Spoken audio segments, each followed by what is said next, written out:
મફતની ગાડીમાંથી આપણે બોટાદ તો પહોંચી ગયા, હવે જવાનું છે જંકશન. હાલીને જાશું તો 2 કિલો વજનમાં ઘટાડો થઈ જશે, એટલે આપણે બાંધી લીધી છે રિક્ષા. એ મળી ધ્યાન રાખજો, હું આ સોર વચ્ચે સણે ઉપાડો સડ્યો મળી. કમ કરતા આપણે પહોંચી ગયા બોટાદ રેલવે સ્ટેશનમાં. શાબાશ બેટા. ટિકિટ લેવાની થતી નથી, કારણ કે ટ્રેનમાં કરવાની છે મામાની મુલાકાત. બેઠા બેઠા મને એક રીલ યાદ આવી ગઈ, તમારે જોયું હોય તો દેખાડી દઉં, જોઈજો તમે.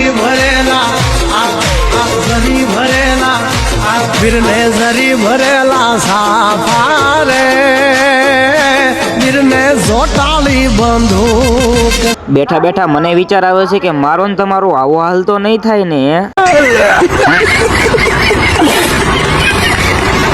વિચારતા ખબર જ ન રહેતી ક્યારે સુરેન્દ્રનગર આવી ગયું. મારે ફિલ્ટર લગાવવાની જરૂર છે કે નહીં, એક કોમેન્ટ કરતા જાજો.